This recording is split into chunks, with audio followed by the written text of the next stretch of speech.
நிம்மதி property management உங்கள் பழைய வீட்டை புதிய வீடாக மாற்றலாம் வாங்க.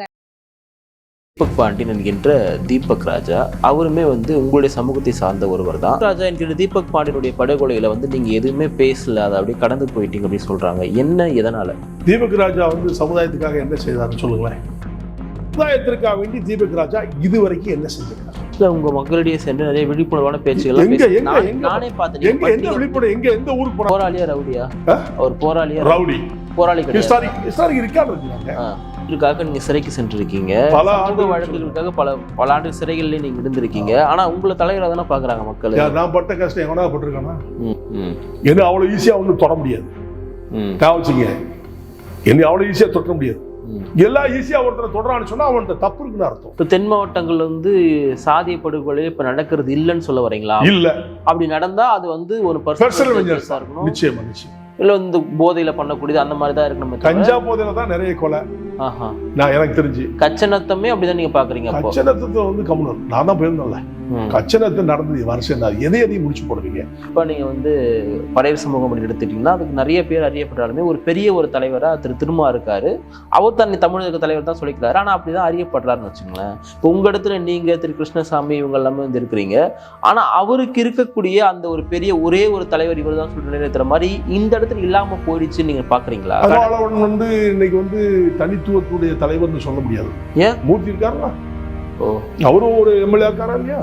அவரு அதிமுக அமைப்புல அவரும் அமைப்பு வச்சிருக்காருல புரட்சி பாரதம். அப்ப திருமாவளவன் மட்டும் நீங்க அந்த சாதி எடுத்துக்கிட்டு எப்படி சொல்றீங்க? தப்பு இல்லையா? அப்ப மீடியா சோசியல் மீடியா தப்பு பண்றீங்களா? சோசியல் மீடியா தப்பு பண்றீங்களா? அப்ப அவர் இல்லன்னு தான் அர்த்தம். அப்படி சொல்லவே வரல. அவரும் மக்களால் தேர்ந்தெடுக்கப்பட்ட ஒரு சட்டமன்ற உறுப்பினர் தான். சட்டமன்ற அவருக்கு அமைப்பு இருக்குன்னு சொல்றேன். நீங்க ஒரு சாராக பழைய சமுதாயம் ஒட்டுமொத்தமா திருமாவளவன் இருக்குன்னு சொல்லக்கூடாது. மூர்த்திகிட்டே இருக்குது, ஆம்ஸ்டாங் கிட்ட இருக்குது, சேகு தமிழர் இருக்குது. அங்கே அமைப்புகள் பல புரியா. இதையும் உடச்சது திமுக. தமிழ்நாட்டுல சமீபத்தில் ஒரு மிகப்பெரிய ஒரு படுகொலை நடந்து தமிழ்நாட்டிலே ஒரு பரபரப்பு ஏற்படுத்தியது. தீபக் பாண்டியன் என்கின்ற தீபக் ராஜா அவருமே உங்களுடைய சமூகத்தை சார்ந்த ஒருவர் தான். எனக்கு தெரிஞ்சு நீங்க 90 இந்த 2000 காலகட்டத்தில் மிகப்பெரிய ஒரு ஆக்டிவான ஒரு நபராக இருந்தீங்க. எங்க உங்க மக்களுக்கான பிரச்சனையா இருந்தாலும் உங்களுடைய குரல் தான் அங்க இருக்கும் அப்படின்னு நாங்க பார்த்துட்டு இருந்தோம் வரலாறுலாம் பார்க்கும் பொழுது. ஆனா இந்த தீபக் ராஜா என்கிற தீபக் பாண்டியனுடைய படுகொலையில நீங்க எதுவுமே பேசல, அதை அப்படியே கடந்து போயிட்டீங்க அப்படின்னு சொல்றாங்க. என்ன எதனால? தீபக் ராஜா சமுதாயத்துக்காக என்ன செய்தாருன்னு சொல்லுங்களேன். தீபக் ராஜா கொலை என்பது நியாயப்படுத்தல, தவறுதான். யார் செஞ்சாலும் தவறு. எந்த சூழ்நிலையில அவரை கொலை செய்யப்பட்டார், எதற்காக கொலை செய்யப்பட்டார் போலீஸே சொல்லல. நீங்களும் நானும் சொல்ல முடியும், கண்டுபிடிக்க முடியாது. போலீஸும் கண்டுபிடிக்கல எதுக்கு அவரை கொலை செஞ்சாங்க, எந்த காரணமும் நமக்கு தெரியாது. சமுதாயத்திற்காக வேண்டி தீபக் ராஜா இதுவரைக்கும் என்ன செஞ்சிருக்காரு? உங்க மக்களிடையே சென்று நிறைய விழிப்புணர்வான பேச்சுகள் நானே பார்த்தேன். எந்த விழிப்புணர்வு? எந்த ஊருக்கு போனா நீங்க படிக்கணும், உங்களுக்காக தான் நாங்க படிக்கிறோம் அப்படின்னு சொல்லிட்டு அதை நானே மீடியால உங்க மீடியால பேசி பெருசா இல்ல. அத கிராமங்கள் எந்த கிராமங்களுக்கு போனாருன்னு சொல்லுங்களேன். நான் அதை கேட்கணும்ல. இப்ப நான் கிட்டத்தட்ட 1974 கிட்டத்தட்ட 5 லட்சம் கிராமம் போயிருப்பேன். 5 லட்சம் இதுவரைக்கும். இந்த எனக்கு புரிஞ்சுக்கங்க, தீபக் ராஜாங்கிறது இடைச்செருகள்ல ஒரு தம்பி தான். சின்ன பையன் தான். நானே சொல்ல அவன் போய் உடனே டெவலப் பண்ணா நீங்க எப்படி சொல்ல? சமுதாயத்துக்கு ஒரு புரட்சி பண்ணான்னு எப்படி சொல்றீங்க? சமுதாயத்துக்கு புரட்சி பண்ணாரு. அப்புறம் புரட்சி பண்ண நாங்களே அமைதியா இருக்கோம். அவர் புரட்சி பண்ண மாதிரி நீங்க ஒரு பெரிய ஹைலைட் பண்ணி மீடியால சோசியல் மீடியால போட்டா அவன் பெரிய தலைவரா? தவறு என்னங்கிறத இன்னும் கண்டுபிடிக்கல. எதற்காக அவர் கொலை செய்யப்பட்ட? நான் ஏன் அமைதியா இருக்கேன்னு சொன்னா அந்த தவறு என்ன இவர் தவறு, இவர் விமல தவறு இருக்கான்னு எனக்கு தெரியல. போலீஸ் இதுவரைக்கும் எந்த குற்றச்சாட்டும் சொல்ல. ஆனால் விமர்சனங்கள் அதிகமா தீபக் ராஜா மேல பல கொலை வழக்குகளுக்கு நிறைய பேரை கூலிக்கு போய் கொலை செய்த ரெக்கார்டெல்லாம் எடுத்து பேப்பர்ல படிச்சேன். கூலிக்காக தீபக் ராஜா எங்க கொலை பண்ணாருங்கிறத பேப்பர்ல ஆர்டிகல்ல போட்டு படிச்சேன். இதை ஒரு சமூக படுகொலையை நீங்க பார்க்கலையா? இல்ல, பர்சனல் வெஞ்சன்ஸ், மோட்டிவேஷன்லாம் கொலை நடந்தது. சமுதாய ரீதியில கொலை. ஏன்னா அவருடைய பேச்சுகள் அதெல்லாம் பார்க்கும் பொழுது தேவேந்திர இது ஜாதிக்காக நடந்த கொலை அல்ல, ஒரு சமுதாயத்திற்கான கொலை அல்ல, சமுதாய மக்களுக்காக நடந்த கொலை அல்ல. Personal vengeance. அது என்னங்கிறத காவல்துறை இன்னை வரைக்கும் சொல்லல, அவங்களும் சொல்லல. பாதிக்கப்பட்டவங்களும் இதனால கொலை செஞ்சாங்கன்னு சொல்லல. சாதிக்காக கொலை செய்யல, சாதி மக்களுக்காக போராடி அதனால பயங்கர பிரச்சனை வந்து சாவல. ஏதோ பிரச்சனை, இன்டர்னல் ப்ராப்ளம் இருக்கு, அதுக்காக நடந்த கொலை. கொலை நடந்தது தவறு, அதை நான் ஏற்றுக்கொள்ள மாட்டேன். அது எதற்காக செய்தார்கள் என்பதை காவல்துறை தான் சொல்லணும். சொன்னாதான் அது முடிவு எடுக்க முடியும். உங்க சமூகத்தை சார்ந்த ஒரு அறியப்பட்ட இளைஞரா இருக்காரு, அவருக்காக நீங்க ஒரு அறிக்கை கூட விடலன்றப்ப ஏன்? அதை அவசியம் இல்லைங்க, அறிக்கை விடணும்னு அவசியம் இல்லைங்க. அவனுடைய போக்குகள், அவனுடைய கூலிக்கு கொலை செய்தது, கூலிக்கு போறதெல்லாம் நிறைய ஆர்டிகல் நான் படிச்சிருக்கேன். கூலிக்கு கொலை செய்தவனுக்கு நான் வக்காலத்து வாங்கினா நான் தலைவனே இல்லைங்க. அவர் போராளியா ரவுடியா? அவர் போராளியா ரவுடி? போராளி கிடையாது. ஹிஸ்டாரிக் ரிக்கார்டு இருக்குங்க. ரவுடின்னு ரிக்கார்டு இருக்கு. நீ போய் நான் சொல்றது பொய் கிடையாது. ஹிஸ்டரி சீட் இருக்கா இல்லையா? நீங்க சமூகத்திற்காக நீங்க சிறைக்கு சென்றிருக்கீங்க, பல ஆண்டு வழக்குகளுக்காக பல ஆண்டு சிறைகள்ல நீங்க இருந்திருக்கீங்க. ஆனா உங்களை தலைவராக தானே பாக்குறாங்க மக்கள். நான் பட்ட கஷ்டம் எவனா பட்டிருக்கானா? யாரா பட்டிருக்கான்னு சொல்லுங்க. 74 வயசு, எனக்கு 17 வயசுல ஃபீல்டுக்கு வந்தாங்க. எவ்வளவு தாக்குதல்கள், எவ்வளவு காவல்துறை ஒடுக்குமுறை, திமுக அண்ணா திமுக எவ்வளவு ஒடுக்கியிருப்பாங்க. அதையும் மீறி மக்கள் சக்தினால எழுந்து வந்தவன் தான் நான். முதல்ல புரிஞ்சுக்கங்க. என்ன அவ்வளவு ஈஸியா ஒன்றும் தொட முடியாது. வச்சுங்க, என்ன அவ்வளவு ஈஸியா தொட்ட முடியாது. எல்லாம் ஈஸியா ஒருத்தரை தொடரான்னு சொன்னா அவன்கிட்ட தப்பு இருக்குன்னு அர்த்தம். இப்ப நீங்களுமே இந்த மாதிரி அச்சுறுத்தல் எல்லாம் பார்த்துதான் நீங்க நிறைய பார்த்தேன், ஆயிரக்கணக்கா பார்த்தவன். அதெல்லாம் எதிர்கொண்டு நான் மேல வந்தவன். அதிகாரிகளை எதிர்த்திருக்கேன், அரசை எதிர்த்திருக்கேன், மக்களை எதிர்த்திருக்கேன். இப்படி எதிர்த்து அரசியல் பண்ணி மக்களை சேர்த்து ஒட்டு மக்களில் நிர்பந்தப்படுத்தி மக்களால் நாம் வந்த தலைவனாக தான் வந்திருக்கேன். நான் இண்டிவிஜுவலா வரல, மக்கள் எனக்கு அவ்வளவு சப்போர்ட் பண்ணாங்க. அதனால என்னை யாருமே தொட முடியல. இப்போ அவரு அந்த இருக்கக்கூடிய அந்த தென் மாவட்டங்கள்ல குறிப்பா 2 சமூகங்கள் வந்து உங்க சமூகத்துக்கு எதிராக இருக்காங்க அப்படின்ற மாதிரி நிறைய இடத்துல பேசிலாம் இருக்காரு. இன்னுமே அந்த மாதிரி சூழல்லாம் இருக்காங்க? கிடையவே கிடையாது. எந்த சமுதாயம்? 2 சமுதாயம் சொல்லுங்க. முக்குளத்தூர் சமூகத்தை வந்து குறிப்பிட்டாரு, நாடார் சமூகத்தை வந்து குறிப்பிட்டு பேசி. யார் பேசுறது? ஒரு தீபக் பாண்டியன். அப்போ 2 பேர்ட்ட அவன் அம்பலத்திற்கான அர்த்தம். எல்லாரும் நாங்க அனதம்பியா தான் இருக்கோம். எல்லாருமே தேவர் சமுதாயம். சரி, ஒரு காலகட்டத்தில் நான் ஃபீல்ட்ல இருக்கும்போது அந்த சூழ்நிலை இருந்துச்சு. அப்போ உள்ள சிச்சுவேஷன்ஸ் வேற. 40 இப்ப அந்த நிலைப்பாடு இல்ல. இன்னைக்கு நாங்க எல்லாம் அண்ணன் தம்பியா தான் இருக்கோம். தேவர்களும் சரி, நாடார்களும் சரி, எல்லா ஆல் கம்யூனிட்டி சொசைட்டி எல்லாருமே நாங்கள் அண்ணன் தம்பியா தான் வாழ்ந்துட்டு இருக்கோம். இவர் குறிப்பிட்ட தேவரும் நாடாரும் எங்களுக்கு எதிர்ப்பு எந்த அடிப்படையில் நீங்க கேக்குறீங்க? உங்களுக்கு யார் சொன்னது? ஒருத்தன் சொன்னதை வச்சு நீங்க தப்பு பண்ணலாம். நாங்கெல்லாம் அண்ணன் தம்பியா இன்ன வரைக்கும் இருந்துகிட்டு இருக்கோம். நான் தேர்தல் நிற்கும் போது அவ்வளவு வரவேற்பு, அவ்வளவு மகிழ்ச்சியா பெண்களை ஆண்களை ஆரத்தி எடுத்து வளர்த்தாங்க. அப்ப சாதி பார்ப்பாங்களா? சாதி பார்த்திருந்தாங்களா? நாடார்களும் சரி, தேவர்களும் சரி பார்த்தாங்களா? சரி, அப்ப இவரை போல நபர்கள்லாம் ஏன் உருவாகுறாங்க? தீபக் ராஜா வந்து ஒரு ரவுடி. ஹிஸ்டரி சீட்டு இருக்கு, போலீஸ் போட்டிருக்கு. நீ நான் சொல்ல ரிக்கார்ட பேசுறேன், வெறுப்பற விஷயம் பேசல. கூலிக்கு நிறைய இடத்துல போய் கொலை பண்ணிருக்காங்க. அவ்வளவு வழக்குகள் இருக்கு. நீங்க வேணா போலீஸ்ல சர்ச் பண்ணி இல்ல கூட கேளுங்க. இந்த சமுதாயத்திற்காக எங்கேயாவது ஒரு போராட்டமோ, எங்கேயாவது ஒரு மக்களுக்காக சேவை செய்தாலும் ஏதாவது ஒன்ன சொல்லுங்க, நான் உங்க பின்னால வரேன். ஏதோ ஒரு படுகொலையை வந்து எதிர்த்து ஒரு இடத்துல பேசியிருக்காரு, நான் பார்த்தேன். சில வீடியோக்கள் தான் வந்து இருக்கு. இவன் கொலை பண்ண கூலிக்காக இவன் கொலை பண்ண போறான். நாடார்களும் தேவர்களும் அண்ணன் தம்பியா வாழ்ந்துகிட்டு இருக்கோம். எப்படி நீங்க எங்களை கம்யூனில வந்து 2 பேரும் பிரிஞ்சிருக்கீங்க எப்படி சொல்றீங்க? சரி, அப்போ இந்த தீபக் பாண்டியன் போன்ற நபர்கள் எப்படி உருவாகுறாங்க? அவங்க உருவாக வேண்டிய தேவை ஏன் இருக்கு? Personal vengeance. இது அவங்களுக்குள்ள இன்டர்னல் ப்ராப்ளம். அவன் நிறைய ஊர்ல போய் கொலை பண்றான். யார் செஞ்சாலும் உங்களுக்கு எனக்கு எப்படி தெரியும்? திருநெல்வேலியில நடந்த சம்பவம், ஓகேவா? ஆனா அவன் எங்கெங்கெல்லாமோ கொலை பண்ணிருக்கான். அந்த ஊர்ல போய் நீங்க சர்ச் பண்ணீங்க, அவங்க தான் வந்து செஞ்சாங்களா, இவன் தான் செஞ்சாலும் யாருமே போலீஸுக்கே குழப்பமா இருக்க. காவல்துறை யாரை சர்ச் பண்ணணுமோ அவங்களே குழம்பிதான் எதுக்காக செஞ்சாலும் இன்னும் கண்டுபிடிக்கல. இதுக்கு பதில் சொல்லுங்க நீங்க. இப்ப தென் மாவட்டங்கள்ல வந்து சாதிய படுகொலை இப்ப நடக்கிறது இல்லைன்னு சொல்ல வரீங்களா? இல்ல, அப்படி நடந்தா அது வந்து ஒரு பர்சனல் வெஞ்சன்ஸா இருக்கணும். நிச்சயமா. இல்ல வந்து போதையில பண்ணக்கூடியது அந்த மாதிரி தான் இருக்கு. கஞ்சா போதையில தான் நிறைய கொலை. நான் எனக்கு தெரிஞ்சு கச்சநத்தமே அப்படிதான் நீங்க பாக்குறீங்க. கச்சநத்தத்தை வந்து கம்யூனல் நான் தான் போயிருந்தேன்ல. கச்சனத்து நடந்தது வருஷம் எதையும் முடிச்சு போடுவீங்க. பழைய கதைகளே பேசாதங்க. ஏன்னா ரொம்ப கச்சனத்து வந்து ஜாதி வெறியோட இல்ல, அது ரொம்ப பழசு கிடையாது. எங்களுக்கு தெரிஞ்சு இப்ப சமீப சில வருஷங்களுக்கு முன்னாடி நடந்தது தான். எத்தனை வருஷம் இருக்கும்? ஒரு 5-6 வருஷம் தான் இருக்கும். சொல்றோம்ல, நீங்க 10 வருஷம் கூட வச்சுங்க. அப்படி பார்த்தா பழைய வரலாறு நீங்க எடுக்க பேச முடியாது. பழைய வரலாறு நிறைய பேச வேண்டியிருக்கும். அது தேவையில்லாத ஒண்ணு.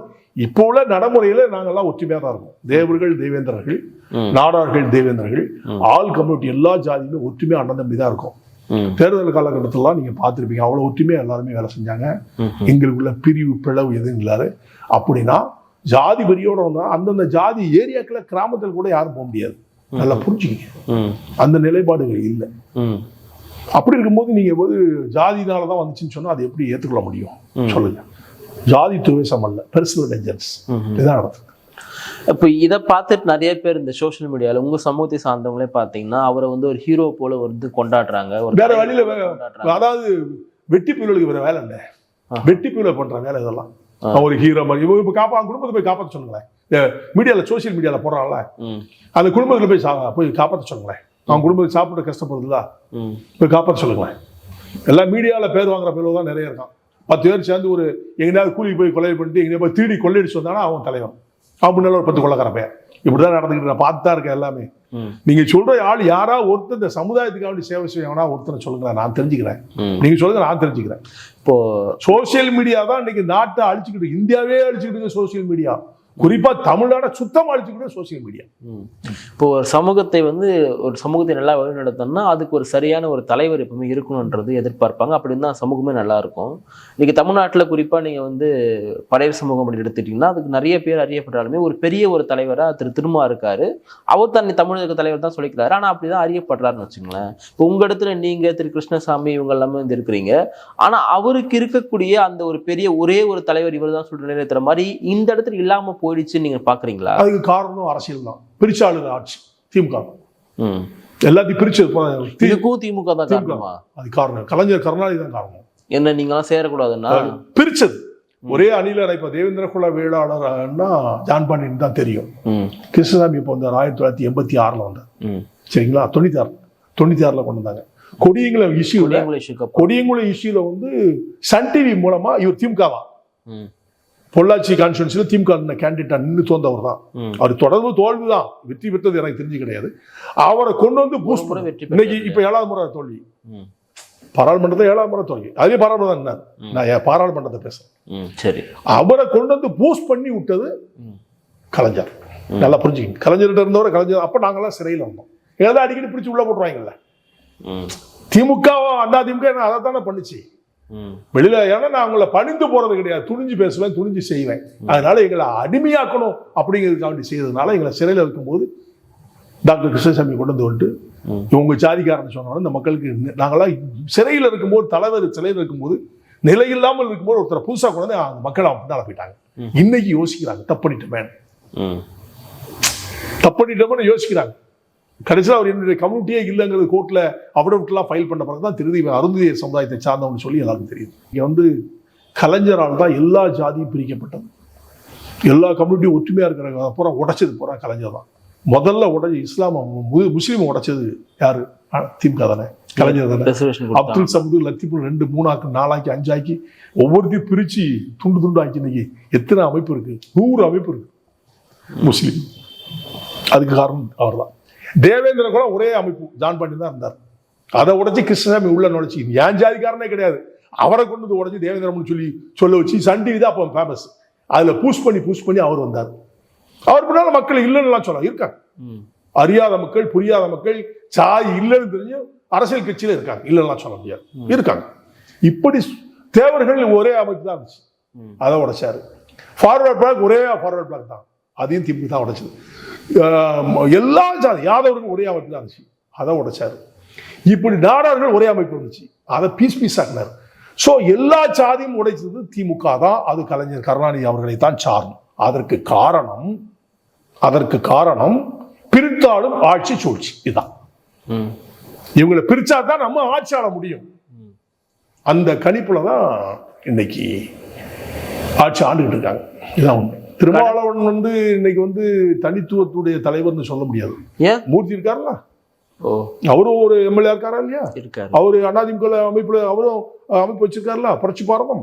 அப்ப திருமாவளவன் மட்டும் நீங்க அந்த சாதி எடுத்துக்கிட்டு எப்படி சொல்றீங்க? தப்பு இல்லையா? அப்ப மீடியா சோசியல் மீடியா தப்பு பண்றீங்களா? சோசியல் மீடியா தப்பு பண்றீங்களா? அப்ப அவர் இல்லைன்னு தான் அர்த்தம். அப்படி சொல்லவே வரல. அவரும் மக்களால் தேர்ந்தெடுக்கப்பட்ட ஒரு சட்டமன்ற உறுப்பினர் தான். சட்டமன்ற அவருக்கு அமைப்பு இருக்குன்னு சொல்றேன். நீங்க ஒரு சாரார்கள் பழைய சமுதாயம் ஒட்டுமொத்தமா திருமாவளவன் இருக்குன்னு சொல்லக்கூடாது. மூர்த்திகிட்டே இருக்குது, அம்ஸ்டாங் கிட்ட இருக்குது, சேகு தமிழரசன் இருக்குது. அங்கே அமைப்புகள் பல புரியா. இதையும் உடைச்சது திமுக தான். நல்லா புரிஞ்சுக்கணும்.